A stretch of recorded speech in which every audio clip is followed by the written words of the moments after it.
يا أيها الذين هادوا إن زعمتم أنكم أولياء لله من دون الناس فتمنوا الموت إن كنتم صادقين ولا يتمنونه أبدا بما قدمت أيديهم والله عليم بالظالمين. السلام عليكم، عاملين ايه؟ يا رب تكونوا بخير. ان شاء الله باذن الله في الفيديو ده هقول لك ازاي تذاكر العربي، تراجعه يعني. تمام؟ ازاي تراجع العربي كويس جدا لو انت ما بداتش تعمل ايه، لو عليك تراكمات تعمل ايه، ولو انت الدنيا معاك كويسه برضه تعمل ايه. فالفيديو ده من الاخر عن مراجعه العربي وعن الكتب اللي جايه منها اسئله في ليالي الامتحان. واقول لك على حاجه مهمه جدا، تفصيله فرقت معايا جدا جدا جدا في العربي والنحو بالذات. ولكن قبل ما نبدا حابب اقول لك ان احنا بدايه من يوم السبت هنبدا معسكر على التليجرام في كل المواد ان شاء الله باذن الله. اسبوعيا هنلم ماده، فلو انت مش معانا هتلاقي رابط الجروب في اول تعليق مثبت. وحابب افكرك ما تنساش بقى اللايك الجميل والسبسكرايب الاجمل، وكمان ما تنساش اخواتنا من الدعاء ان ربنا ينصرهم ويثبتهم ويعدوا الفتره دي على خير. بص، لو شخص ما بدأش في العربي سريعا كده هيلحق ولا مش هيلحق؟ قبل ما ادخل بقى ارشح لكم الكتب والمدرسين والكلام ده لازم اقول لك الجملتين دول، وقلتها مره واثنين وثلاثه واربعه وبقولها لاخر مره. دلوقتي ده اخر حاجه اتكلم فيها في العربي او في ماده معينه مثلا، فدي خلاص الفرصه الاخيره ليك. عايز تبدا ولا مش عايز؟ انت عايز تقعد زي ما انت ولا لا؟ بتقول لي طب انا لو بدات هطلع الاول على الجمهوريه مثلا. في ناس بتقول لي كده وناس قالت لي كده فعليا، ولكن انا مش بقول لك انا عايزك تطلع الاول على الجمهوريه. انا عايزك ان انت دلوقتي بدل ما تدخل الامتحان بمستواك ده وتجيب 30% مثلا او 50%، ما ادخل اجيب 80 60% احسن لي. يعني انا دلوقتي ما افضل زي ما انا واجي اخر السنه ادخل الامتحان اجيب 50%، طب ما اذاكر الفتره الجايه دي وادخل اجيب 60 70%، انا احسن لك. عايزك انت تقيم الوضع بنفسك. تمام؟ فانت لو بدات النهارده غير لما تبدا بكره غير اللي بدا قبلك بيوم، فابدا علشان الامور بتزداد صعوبه. ان شاء الله الوقت كافي في العربي، لان زي ما نتكلم كمان شويه عن فرع الامور باذن الله بسيطه وكويسه. نيجي بقى للماده العربي، اللم، المراجعه، الحاجه النهائيه. نعمل ايه؟ هكلمك على فرع وتعمل ايه، وايه هي اهم الكتب وافضل الكتب اللي تشتغل منها. اول حاجه لو انت شخص عليك تراكمات او انت مثلا لسه تبدا، انا هنزل باذن الله 10 فيديوهات لمين المنهج كله. ايه ده؟ كله بالتفاصيل، باصغر تفصيله في المنهج ان شاء الله باذن الله. باصغر تفصيله في المنهج هينزلوا 10 فيديوهات دول على جروب التليجرام باذن الله. ولكن على حسب هنمشي كده بالجدول بتاعنا، لو انت ذاكرت ال10 دول وباذن الله هيبقى معاهم بعد كده 4 فيديوهات، لو خلصت ال 14 فيديو انت باذن الله لميت العربي من الصفر. تمام؟ الفيديوهات دي باذن الله هنزل لك الروابط بتاعتها على جروب التليجرام. دي اول حاجه. ماشي، يبقى كده احنا الشرح ثبتناه. طيب حابب تسمع بقى لمستر رضا، مستر محمد صلاح، حابب ان ارشح لك مستر عندك مستر طه فريد كويس جدا، فبراحتك عيش. ولكن زي ما قلت لك انا هوفر عليك العناء كله ده وهنزل لك 14 فيديو بالظبط. ولكن اولا 10 فيديوهات هتخلصهم، هتاخد الاربعه اللي بعدين، هتلم الدنيا، هتقفل الدنيا خلاص. كل فيديو ما تقلقش من 7 8 ساعات، لا، الفيديوهات اقصاها ساعه ونص ساعتين. تمام؟ ولكن ساعه ونص ساعتين سمعت شرح، عرفت المستر بيقول ايه، رحت حليت، انت ظبطت دنيتك في كل حاجه ان شاء الله. ازاي بقى تحل نصوص، بلاغه، ادب، كل حاجه. تمام؟ دي كده زي ما قلت كده الحاجه الاولى. طب الحاجه الثانيه، هو افضل يعني ايه هي افضل كتب اشتغل منها في المراجعه النهائيه؟ والله كتجربتي انا ماليش دعوه بكلام حد، انا بتكلم كتجربتي. كتابين بس هما الافضل. طب في ناس تانية بتقول في كتب، ما تسألنيش بقى، انا بقول لك على اللي انا جربته.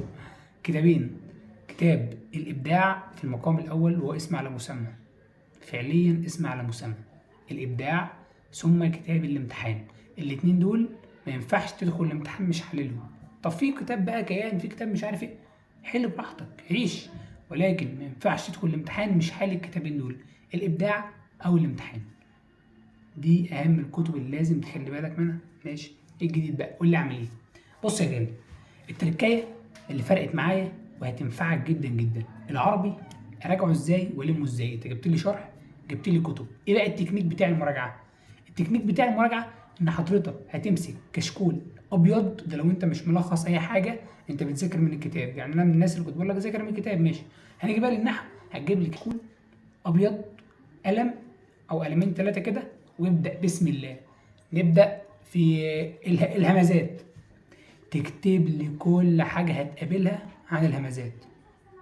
اي كلمه هتقابلها عن الهمزات مهمه، يعني مش تعريف الهمزات مثلا او تعريف حاجه معينه تكتبه لي، يعني مش محتاج التعريف، انا عايز النوتس المعينه، النوتس المفيده.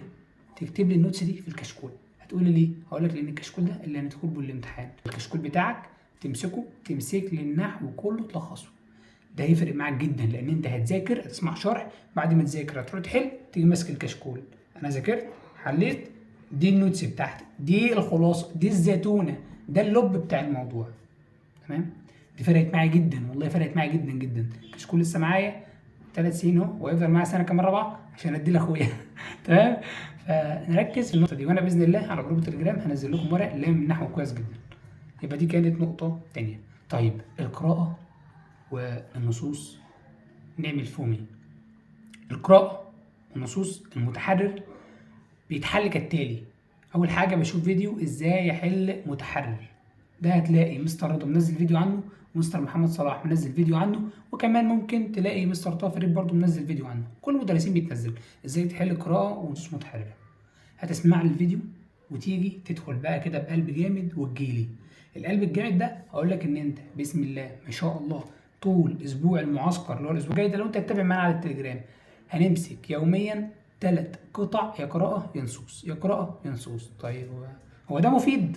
يعني انا عمال كل يوم كذا قطعه، انا استفدت ايه؟ هقول لك انا دايما كنت بحط لك قاعده، بقول لك انت لو جبت 10 من 20 في امتحان ما تقلقش. ليه؟ لان الامتحان الجاي عايز اجيب 20 من 20، عايز اجيب 30 من 20. ايه رايك بقى؟ هي ده الهدف، ان انا لما انت كل يوم تحل بعض القطع بتستفيد منها، في مترادفات جديده بتكتسبها. وان شاء الله برضو على جروب التليجرام هنزل لكم ورق لامم 90% من المترادفات اللي بتيجي في القطع المتكرره، فما تقلقوش من الموضوع ده.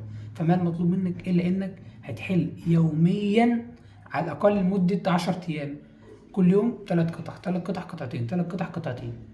ده هيساعدك ان انت تكتسب خبره في الحل، هتلاقي بعض الثوابت تحفظها، فهيوفر عليك جدا مع تركيز مع لم المعلومات باذن الله. على اخر يوم هتلاقي مستواك فيهم بيرفكت. ما تقلقش، بقى جاي كويس جدا. تمام؟ ماشي. هنتكلمك عن ايه تاني؟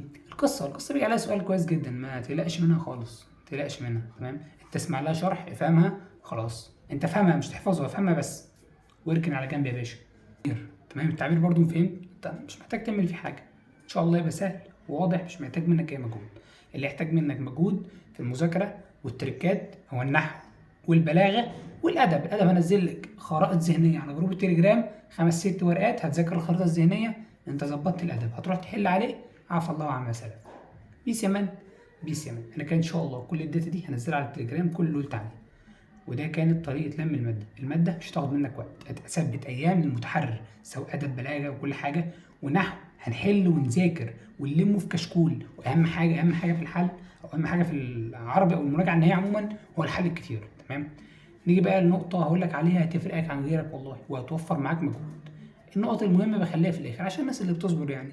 اول حاجه او هي حاجه واحده يعني، بص لامتحانات السنين اللي فاتت من بدايه نظام التابلت بالدور تاني كل حاجه لحد السنه اللي فاتت، دور اول ودور تاني وتجريبي، حطهم قدامك وافرزهم، مش تحل انت افرز.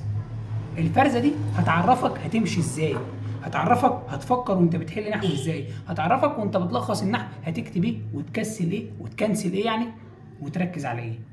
الحركه دي هتوفر معاك مجهود خرافي، فعليا خرافي، لان الحاجات دي ثوابت في الامتحانات مش بتتغير، الحاجات اللي بتيجي دي ثوابت. وزي ما قلت برضو في حاجه مهمه جدا او في باب في فيديو مهم جدا انا نزلته على القناه، اهم ابواب المنهج، تخلي بالك منه، تشوفه هتظبطه والدنيا معاك هتبقى رايقه. تمام يا بنت؟ تمام. وبرضو ملحوظه اخيره، اللي بيجي في النحو والبلاغه والادب ما بيصعبش الامور خالص، وبالعكس بيجيب الحاجات اللي حضرتك بتستتفهها وبتستسهلها وبتكنسلها، والله ده اللي بيحصل. تمام؟ فده كان الخلاصه في مراجعه النهائيه في العربي، وده كان الحاجات، يعني مش عايز اقول لك الاخطاء اللي انا وقعت فيها، ولكن لميت لك كده الزيتونه واقول لك خد ان شاء الله باذن الله على جروب التليجرام كل الداتا اللي قلت عليها. وفي نهايه الفيديو ده حابب افكرك بقول الله تعالى، يعني هو مش آية واحدة ولكن في العموم في القرآن ربنا لما ذكر الشيطان قال لك ولا تتبعوا خطوات الشيطان، ما قالكش ولا تتبع الشيطان، ده قال لك ولا تتبع خطوات الشيطان. طب ده بيفرق؟ بيفرق ان انا عارف ان انا محمد بضيع وقت، ايه اللي يخليني اقعد اذاكر والتليفون جنبي؟ ما هي دي من الخط، دي خطوه. فكره ان التليفون جنبك دي خطوه، انت مش فاتح التليفون دلوقتي وبتضيع وقت، لا، ولكن مجرد ان التليفون مفتوح وهو جنبك ما بتعملش عليه حاجه، دي خطوه. وما دام رحت على الخطوه نفوسنا في البطاطس، هنمسك التليفون ونضيع وقت فعليا. اللي انا ولا انت بتعرف تتحكم في نفسنا، امسك الفيس سكرول يلا وضيع وقت. بيس يا مان، امسح الفيس افتحه من على كروم، سيبه امسك تيك توك، امسك انستجرام. فعليا ده اللي بيحصل. فانت الفتره دي الحاجه اللي تضيع وقتك امحيها، الحاجه اللي تساعدك حطها قدامك.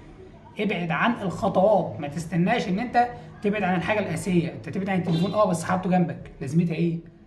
هكذا الشيطان لما يحب يضحك على الانسان يقول لك ما تصليش مثلا واصلي في البيت، مش عارف ما دي الخطوه ان انت ما تصليش في البيت. طب بعدين بقى يقول لك بقى تعالى نعمل حاجه غلط ونعمل والدنيا تبوظ معاك. تمام؟ فكان حبيت افكرك بالحاجه دي عشان تخلي بالك منها.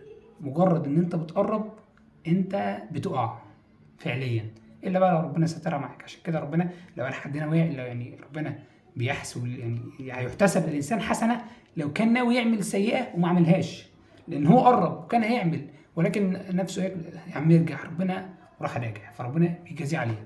فتوكل على الله وابدا في وقت، وان شاء الله باذن الله هتلحق. حابب افكرك اوعى تنسى اخواتنا من الدعاء، لان ده واجب عليك، مش حاجه نفكرك بيها، ده واجب عليك لازم تعمله. اوعى تنسى اخواتنا من الدعاء. تاني حاجه ما تنساش جروب التليجرام اللي هينزل عليه كل الداتا. وتالت حاجه بقى ما تنسانيش لايك وسبسكرايب ودعوه جميله، وكمان شير لزميلك يمكن يستفيد، ونلتقي باذن الله على جروب التليجرام في المعسكر علشان نخرج من الماده دي.